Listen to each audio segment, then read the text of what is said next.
Master explained about Beauty and the Beast, the higher purpose of marriage.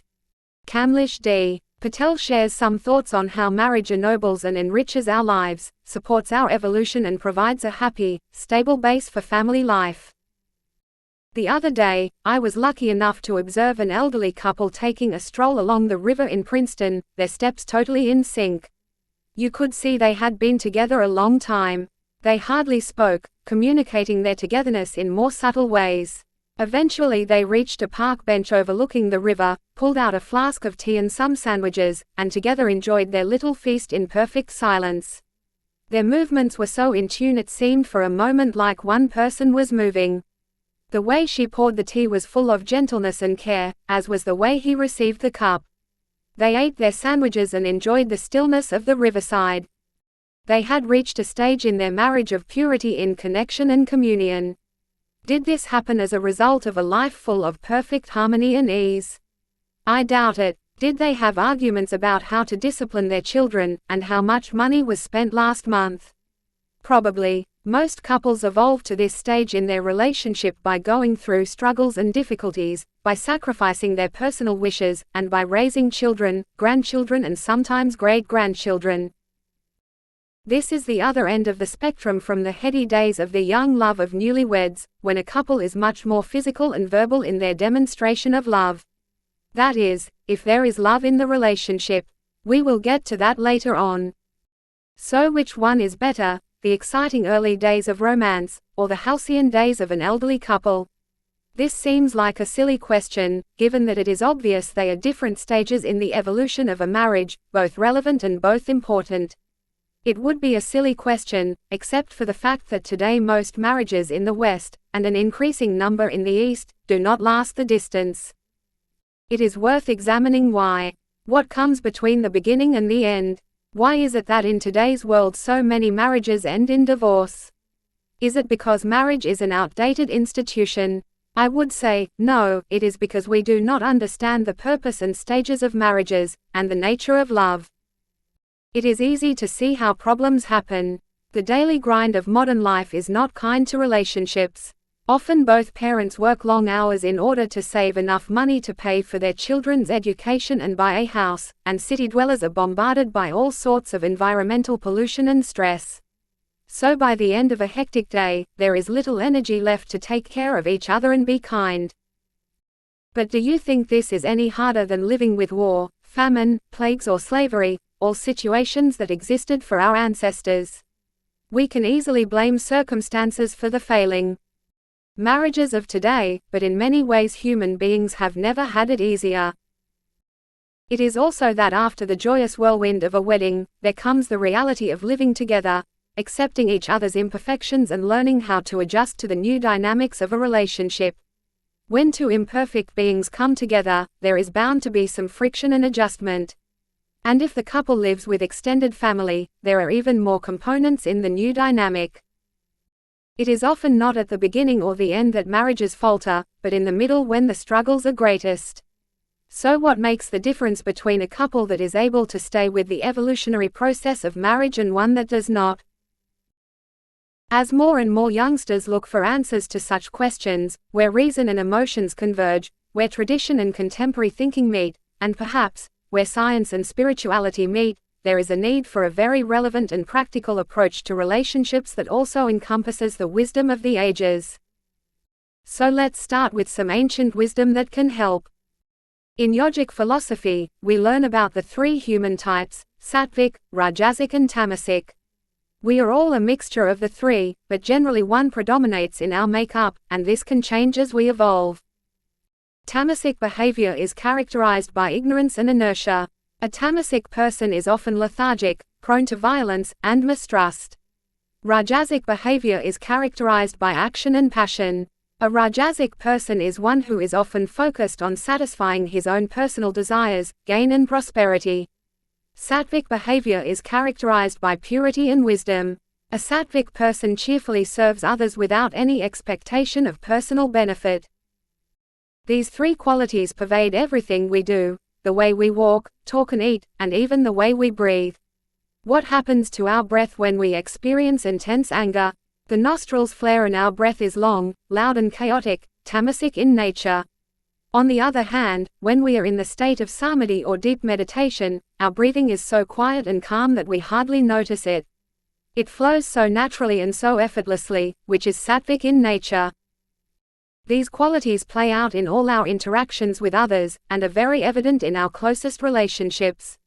As a result, marriages are also associated with one of these three types. A tamasic marriage is based on individual gain. The couple is coming together for benefit.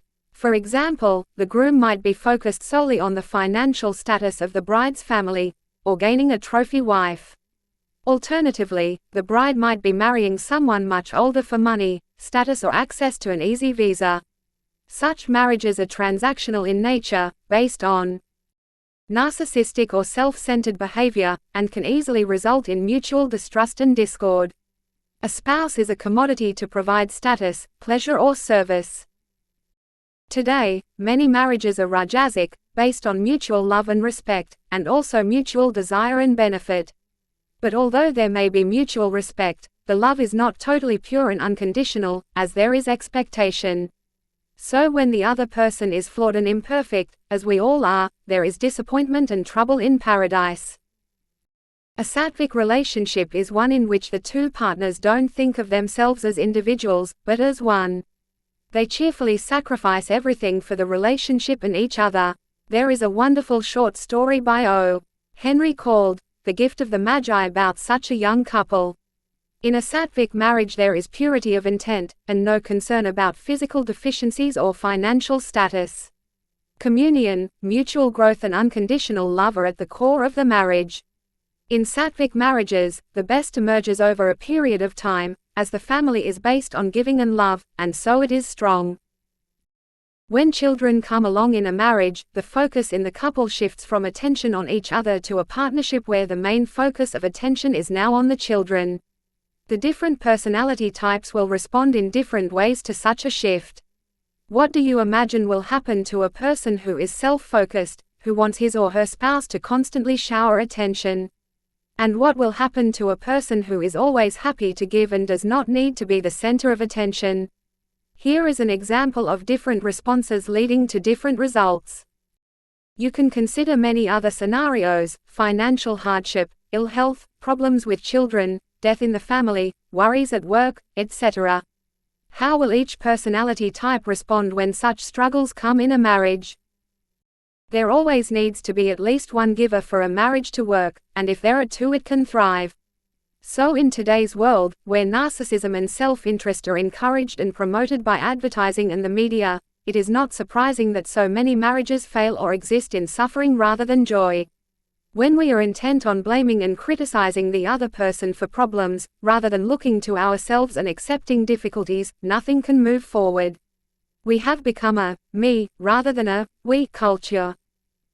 But this is exactly why the institution of marriage brings so much hope for the future. Let's go back to our elderly couple in Princeton. Did they start out married life in this sattvic state together? Not necessarily. Life together, over the years, brings about a shared evolution. The rough edges are made smooth, acceptance blossoms over time, and both learn from each other how to be in harmony and stillness. That is, as long as they are both willing to stay together through all the ups and downs of married life. Marriage and family life teach us to become more and more giving, if we are willing to commit to the journey. There is a traditional French tale, Beauty and the Beast, in which the beast starts out very tamasic, imprisons the beautiful belle, unlocks her away as a prize. But over time the kindness, love and acceptance of belle transforms him into a handsome, gentle prince. We love these folk tales for the very reason that they kindle something in our unconscious mind that we know is possible. This is the possibility marriage brings to all of us. The opportunity to grow, refine ourselves, and learn to love. Through marriage we can evolve into that sattvic state of communion I saw that day in the elderly couple by the river, so subtle, gentle and full of naturalness. I hope that more of us will have the opportunity to experience such a state. That is why in 21st century yoga, family life is venerated far more than the celibate life of a monk. It is through the love and sacrifice, the struggles and acceptance, and the willingness to grow that marriage offers that we refine ourselves enough to realize our fullest potential as human beings. About Kamlesh D. Patel. Known to many as Daaji, Kamlesh D. Patel is the fourth guide in the heartfulness tradition of meditation. Embracing the many roles of a modern-day teacher, he has that rare capacity to dive deep into the center of his existence in the heart, while simultaneously having a scientific approach to original research in the field of meditation, spirituality and human evolution. He is a prolific speaker and writer, and you can read his latest writings at www.daaji.org. About heartfulness.